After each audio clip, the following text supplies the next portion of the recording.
อาจารย์น้องคือหน้าแฟงนาปัญญาเป็นนักศึกษาพดุงขั้นมือนี้จะมาสาธิตวิธีทรงสารหนาหมองเฉพาะปฏิบัติเลยคนเจ็บซื้อเมโซนอายุ50 ปีของเบอร์3เตียงเบอร์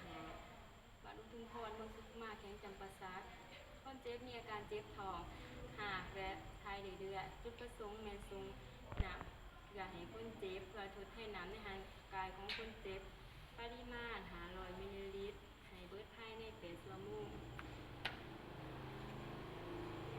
สบายดีแม่ซื้อยังเด้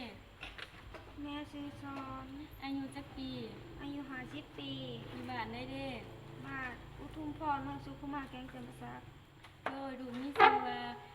นางแฟงเป็นนักศึกษาพดุงขั้นซึ่งถือลงฝึกงานอยู่แขนงนี้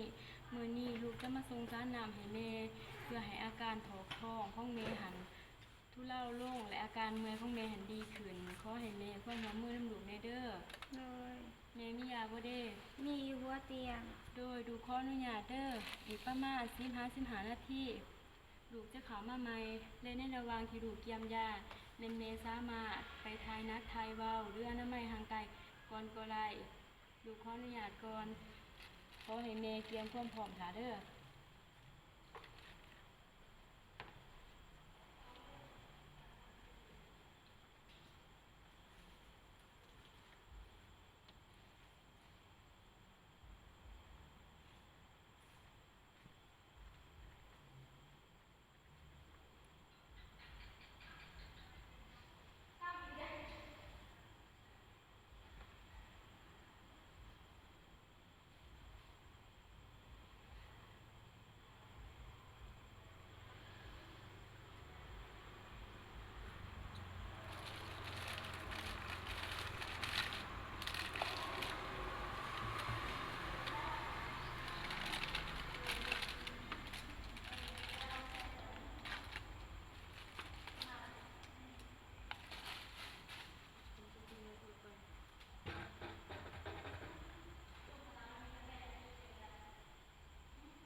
อน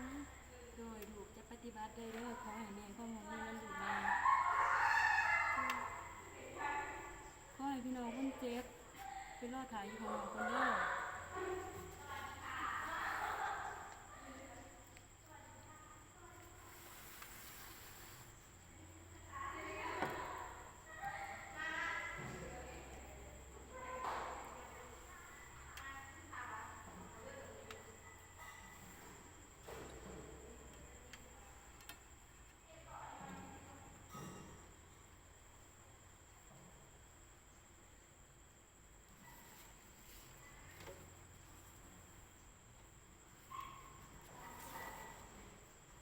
ขออนุญาตเรียนรู้มือถึงอยู่เด้อ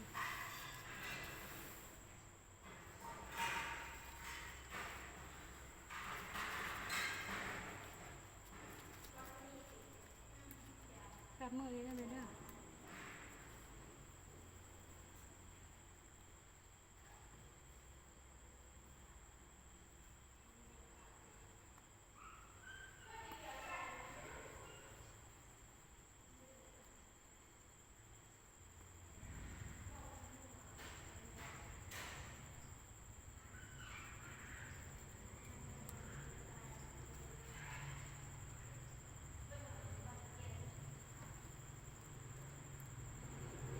ล้างมือได้เลย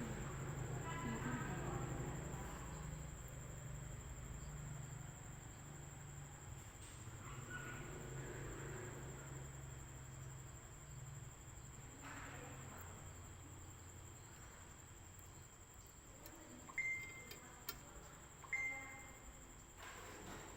ขามีเดือดออกเวียนเข้าแทงถูก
เดี๋ยวเราต้องมีนี้แน่นอนเมย์สามารถพักผ่อนได้เด้อเวลาเมย์จะไปห้องน้ำเมย์ให้มีคนไปนั่นเด้อเพื่อจะไหลยุกท้องน้ำให้สูงขึ้นเพราะว่าย่านเข็มรุดเข็มพีกเมย์ควรกินอาหารประเภทย่อยง่ายเส้นต้มข้าวเปียกเส้นต้มจืดต่างๆเมย์สามารถกินได้ให้เมย์งดอาหารประเภทรสจัดเผ็ดเข้มเมนบ่ให้แม่กินประเภทของมักของรองส่วนหมากไม้เมนให้แม่กินมะพร้าวเด้อเพื่อจะเสริมสร้างเกลือแร่ในร่างกายของแม่หมากสตรอเบอรี่แอปเปิ้ลหมากสตรอเบอรี่หมากเกี้ยงพวกหมากไม้สมเมนบ่ให้แม่กินเด้อเพราะมันสิเฮ็ดให้แม่ถอกท้องและเมื่อยร้ายกว่าเก่าลูกขออนุญาตเด้อขอให้แม่เศร้าไว้เด้อ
4/2023ได้ส่งสารน้ำเพื่อให้คนเจ็บเตียงเบอร์หาของเบอร์3คนเจ็บชื่อในซอนปล่อยอยู่เศร้าหยดต่อหน้าที่